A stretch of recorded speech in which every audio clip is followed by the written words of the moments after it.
Bismillahirrahmanirrahim. Assalamualaikum warahmatullahi wabarakatuh. Kali ini kita akan belajar tentang strategi produk. Oke, langsung saja kita ke materinya. Yang pertama itu strategi produk. Strategi produk adalah suatu strategi yang dilaksanakan oleh suatu perusahaan yang berkaitan dengan produk yang dipasarkannya. Jadi menurut saya, semua strategi yang bertujuan untuk mengembangkan suatu produk itu merupakan strategi produk. Yang kedua, konsep produk. Konsep produk adalah pemberian arti atau makna dari suatu produk. Jadi produk yang mampu memberikan arti akan mampu menarik konsumen dan kemudian membuat konsumen menjadi terdorong untuk membelinya dan mereka akan menjadi puas sehingga terjadilah pembelian yang berulang-ulang terhadap produk tersebut.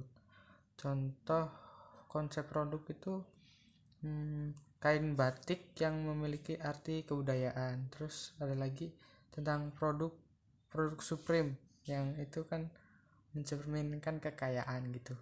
Jadi seperti itu. Yang ketiga itu bauran produk. Bauran produk adalah total keseluruhan dari daftar produk atau lini produk sebuah perusahaan yang ditawarkan kepada konsumen. Sebelum kita lanjut ke slide berikutnya, mungkin lini produk menjadi hal yang asing di telinga kalian. Jadi lini produk itu simpelnya gini, dalam suatu perusahaan itu terdapat beberapa produk. Misalkan kita ambil contoh pada perusahaan Indofood. Indofood merupakan perusahaan yang bergerak di bidang makanan dan minuman. Banyak makanan dan minuman yang diproduksi kan oleh perusahaan Indofood. Misalkan kayak mie instan, minyak goreng, tepung terigu, dan sebagainya. Nah, itu minyak goreng, mie instan itu jadi termasuk ke dalam lini produk gitu. Yang selanjutnya, struktur bauran produk terbagi menjadi 4 dimensi, yaitu kelebaran, kepanjangan, kedalaman, dan konsistensi. Yang pertama itu kelebaran produk. Kelebaran produk itu merupakan banyaknya lini produk yang ditangani oleh perusahaan. Kayak yang tadi kan, mie instan, minyak goreng, tepung terigu. Nah, itu berapa banyak lini produk itu merupakan kelebarannya. Yang kedua itu kepanjangan.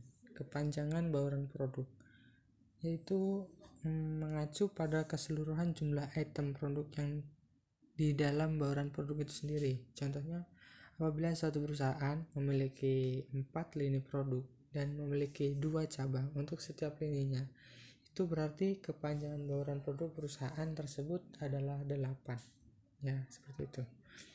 Yang ketiga, kedalaman produk, yaitu mengarah pada seberapa banyak variasi dalam setiap produk. Variasi tersebut bisa merupakan ukuran, warna, rasa, dan lain sebagainya. Yang keempat, konsistensi bauran produk, yaitu gini, seberapa erat hubungan antara berbagai lini produk dalam ketentuan produksi. Contohnya, suatu perusahaan itu memproduksi mie instan dan tepung terigu, di mana keduanya saling berhubungan satu sama lain. Yang keempat, siklus hidup produk. Siklus hidup produk adalah suatu konsep penting yang memberikan pemahaman tentang dinamika kompetitif suatu produk. Berikut 4 tahapan siklus hidup produk. Ini yang pertama, perkenalan.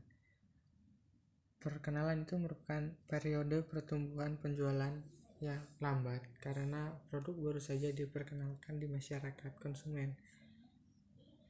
Itu merupakan biayanya sangat tinggi sehingga terkadang produk tidak menghasilkan laba sama sekali. Yang kedua, pertumbuhan.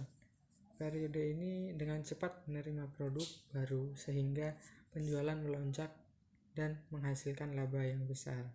Yang ketiga, kedewasaan. Periode di mana pertumbuhan penjualan mulai menurun karena produk sudah bisa diterima oleh sebagian besar pembeli.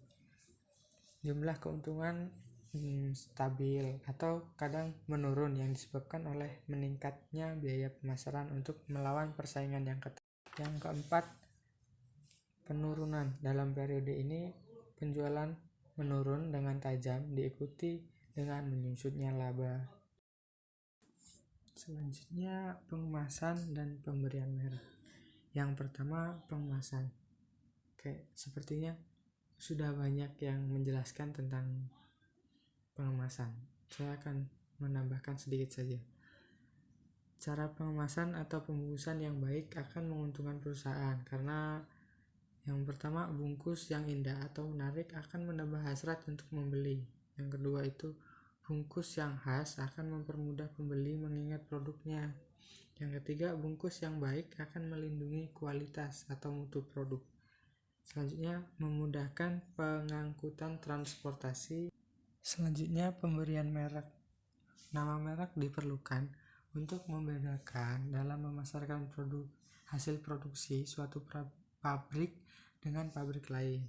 Dapat digunakan sebagai penilaian kualitas produk perusahaan oleh sebagian pembeli. Yang selanjutnya itu pelayanan sebelum penjualan. Yang pertama, persiapan sebelum penjualan, yaitu kegiatan yang mempersiapkan tenaga penjualan dengan memberikan pengertian tentang barang yang akan dijual, pasar yang akan dituju, dan teknik penjualannya. Yang kedua, penentuan lokasi pembeli potensial. Tahap kedua ini menentukan lokasi dari segmen pasar yang menjadi sasarannya. Dari lokasi inilah dapat disusun daftar calon pembeli atau pembeli potensial.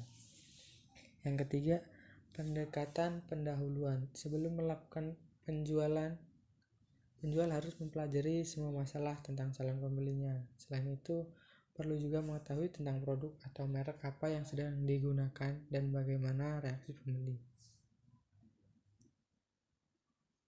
Beberapa informasi perlu dikumpulkan untuk mendukung penawaran produk kepada pembeli, misalnya tentang kebiasaan membeli, kegemaran, dan kesukaan konsumen. Semuanya merupakan pendekatan pendahuluan terhadap pasarnya. Yang keempat, melakukan penjualan. Penjualan permulaan dilakukan untuk memikat calon konsumen, kemudian diusahakan untuk mengetahui daya tarik mereka, dan pada akhirnya penjual melakukan penjualan kepada pembeli. Selanjutnya itu pelayanan sesudah penjualan atau purna jual. Ada dua, garansi dan fasilitas tambahan. Saya rasa teman-teman sudah paham semua lah tentang garansi. Jadi langsung ke fasilitas tambahan aja. Fasilitas tambahan itu bisa mengantarkan barang pembelian sampai tujuan atau rumah pembeli, terus memberikan kemudahan serta pelayanan khusus pada langganan untuk pembelian seterusnya. Mempercepat penyelesaian klaim tuntutan bisa. Terus menanggapi serta memberikan solusi terhadap komplain dari pihak pembeli. Menanyakan tentang keadaan produk yang sesudah dibeli oleh pelanggan. Mengucapkan selamat dan terima kasih kepada pembeli. Selanjutnya, strategi produk agar diinginkan konsumen, yaitu pertama, ketahui target pasar Anda. Terus, ketahui produk Anda dengan baik. Yang ketiga, kualitas produk yang baik. Terus, memberi insentif untuk rekomendasi. Sebuah produk itu akan terlihat bagus dan dapat dipercaya bila ada yang merekomendasikannya. Untuk mendapat sebuah rekomendasi atau testimoni dari konsumen yang telah memakai produk tersebut, Anda harus memberi penghargaan berupa insentif yang menarik. Terus yang terakhir, update produk yang Anda jual. Update beberapa produk lama terhadap produk terbaru dan lakukan penambahan beberapa item produk supaya pelanggan dapat memilih beberapa produk dan juga menarik konsumen yang baru. Sekian presentasi dari saya. Atas perhatiannya saya ucapkan terima kasih. Wassalamualaikum warahmatullahi wabarakatuh.